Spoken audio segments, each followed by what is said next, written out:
Every day I think Pete Hegseth can't get more embarrassing. The man proves me wrong. He is truly the epitome of like that drunk uncle that you just think, surely he can just hold it together for one afternoon. No, he cannot.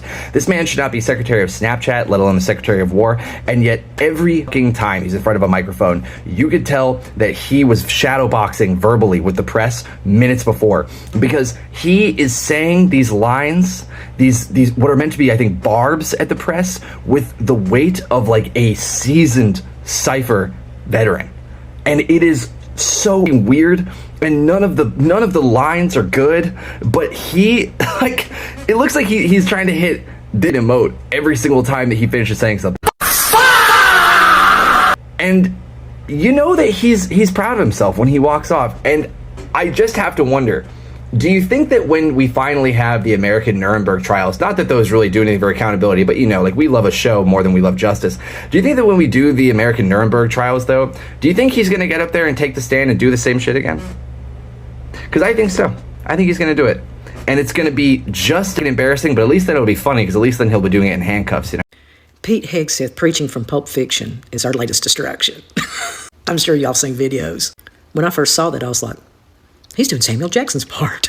And he was, with such conviction. Did they really think we wouldn't notice? That is not how Ezekiel 25:17 goes.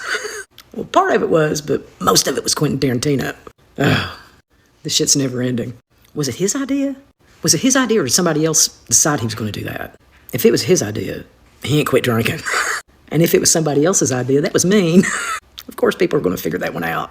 At least anybody that's seen Quentin Tarantino's 1994 classic Pulp Fiction.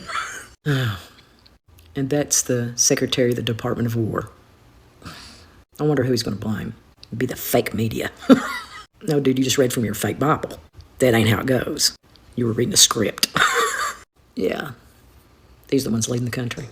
We have some breaking news updates as the Trump administration increases its attacks on the Catholic Church. But first, Pete Hegseth is under fire for quoting a fake Bible verse at a church service at the Pentagon. He quoted something from Pulp Fiction, not the Bible. According to reports, Hegseth read a fake Bible quote from Quentin Tarantino's 1994 movie Pulp Fiction during a prayer service at the Pentagon, according to Mediaite. He was discussing the Sandy 1 rescue mission of a downed pilot in Iran. He asked the audience to join him in a prayer, which he claimed was delivered at the beginning of the mission, but it was actually a fake Bible quote from Pulp Fiction. At the same time, according to the Miami Herald, the Trump administration is now retaliating again against the Catholic Church. The administration has abruptly canceled an $11 million contract with Catholic charities to shelter and care for migrant children who enter the United States of America alone, ending a relationship between the Catholic Church and the U.S. government which has been dated back to the first arrivals of Cuban exiles in South Florida. Major developments right now. Spread the word. Subscribe to my Substack, link in bio to support. Follow for more. I genuinely thought Pete Hegseth was trolling, reading from Ezekiel 25:17, which is a fake Bible passage written for Pulp Fiction, written by Quentin Tarantino. I'm sure you've heard it. I'm sure you know it. I had to double and triple check, quadruple check to make sure he wasn't fucking trolling, but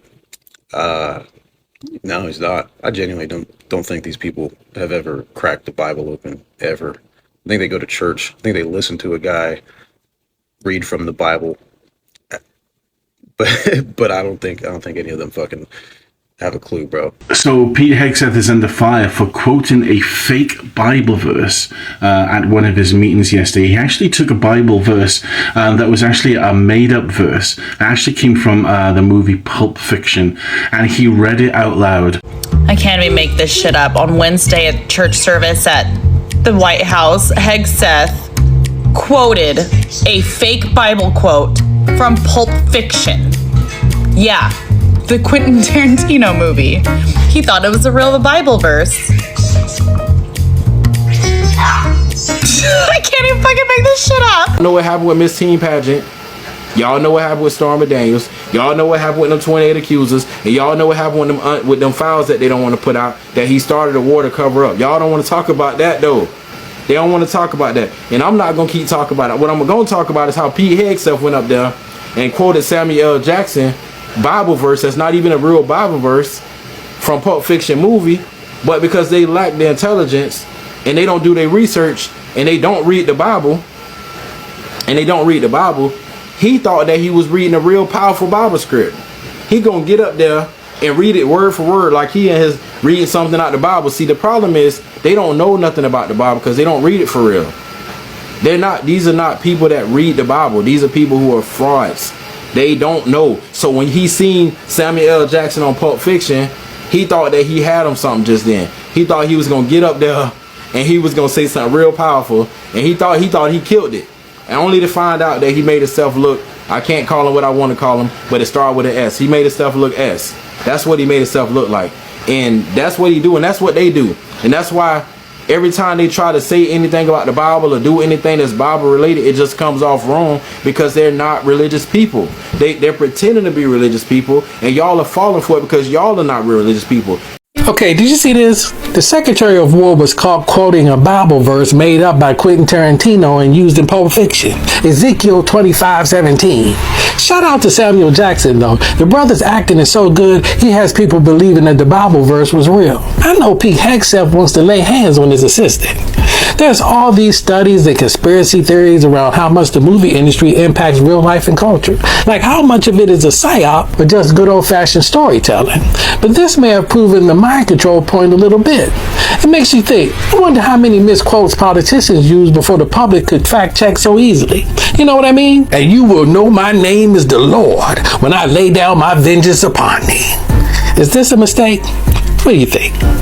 This latest Hegseth drama about him using a fake Bible quote that we heard in Pulp Fiction, the Tarantino movie, not a religious film per se. It's not just that he got it wrong.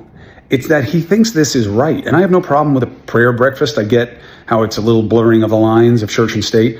But it's that this administration keeps using God and abusing that they have this religious overtone to what they're doing to suggest some kind of false moral superiority, when their policies, their choices, forget about their style, forget about their language, forget about how they behave. Their choices are inherently contradictory to what they say they are espousing. They are exhibiting the worst of the religious. My identity makes me better than you. I believe, look how I can misread what's supposedly in the Bible, but then you don't help the sick. You don't take on the battles of the needy. You do seek violence in a way that does not foster peace. What you do says what you believe, not what you say, even when you're saying something that is completely made up, as it is in this case. So shame on the Secretary of War for pretending to be religious when he doesn't know what's in the Bible and what isn't. Okay, that's the minor sin. The major sin is pretending that you're about something that you're not. Okay, and just like that, the internet did what it does the best. It turned a serious moment into pure comedy gold.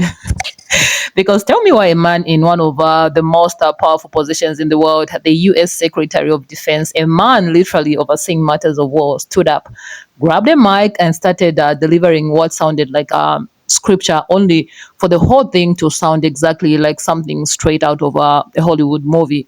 And not just any movie, but Pulp Fiction. And not just any scene, but the iconic monologue delivered by Samuel L. Jackson, the infamous Ezekiel 25:17 speech that fans have memorized word for word. Now, here's where it gets weird.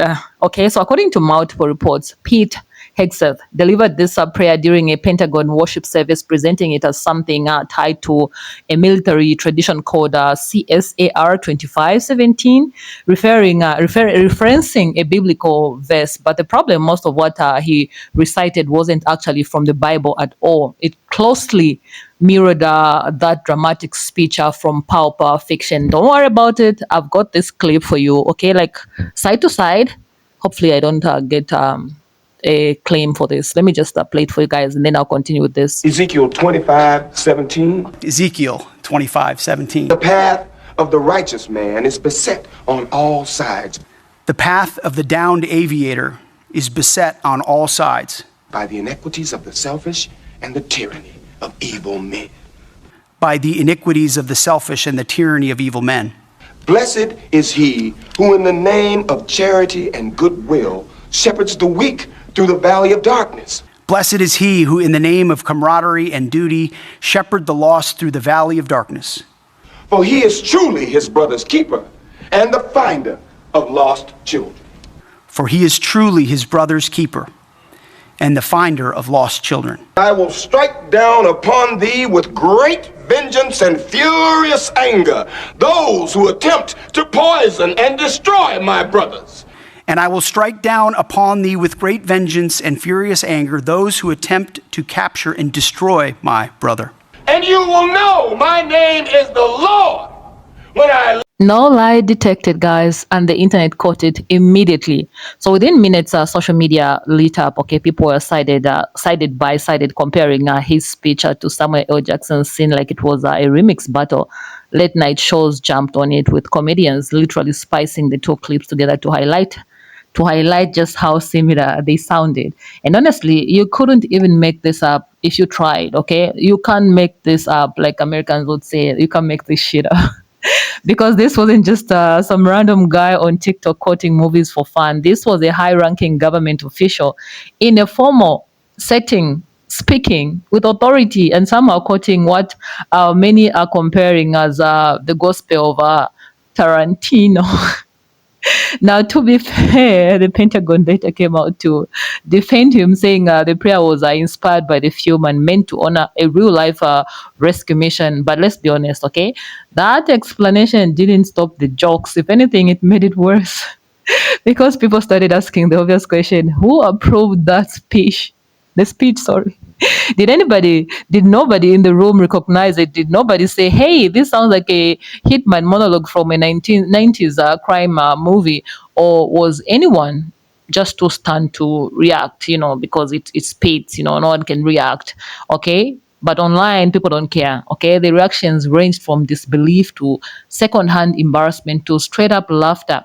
Some people called it cinematic patriotism. Others said it felt like a parody, and many questioned how something like that even happens at the level of that leadership, okay? I mean, you cannot believe this. You can't make this up. And that's where the conversation shifts from funny to uncomfortable. Yeah, this is weird for the rest of the world. For us who are watching outside America, we're like, how dumb can one be and still breathe? Because moments like this blur the line between entertainment, religion, and real world power. Critics have pointed out that presenting a fictional movie quote as something resembling scripture, especially in a government settling, raises serious concerns about credibility and judgment. And that's the real takeaway from here. Yes, it was hilarious. The memes were top tier. The internet had a field day, okay? But underneath all that laughter, people were also asking deeper questions. If something this obvious can slip through, what else is slipping through? Because leadership, especially at the level, that level comes with a certain expectation of precision, awareness, and seriousness. And when those lines start getting blurred with pop culture in a way that feels unintentional, I mean, we noticed, okay? People noticed, picked it out, and even made side-to-side videos just to make sure that they're calling out what they've seen. And they reacted loudly. At the end of the day, this moment will probably go down as one of those bizarre, unforgettable clips that lives forever online. The kind people bring up years later and say, remember when that actually happened, because it really did, okay? A Pentagon prayer, a Hollywood script, and a speech that sounded less like the Bible and more like a scene before somebody gets judged in a Tarantino film. And in a world where information moves fast, where everything is watching, everybody's watching, everyone is watching, and where receipts are always just one click away, you can't afford to mix up scripture and cinema. Yeah, because, the whole world picked it up. I don't know. You guys let me know what you think about this. I think there's not much to say about this, but laugh and wonder. What are we dealing with, guys? Let me know your thoughts in the comment section down below. And if it was your first time to be on this channel, go ahead, subscribe, and turn on that notification bell so that every time I upload such videos, you guys will be the first to be notified. And by the way, YouTube, this video is for entertainment purposes only, educational and entertainment purposes only. And I'm only reacting to what is available online. Okay, I'm not making this up. It is there everywhere. Yeah. And with that being said, I'll definitely see you in my next video, guys. Stay peaceful.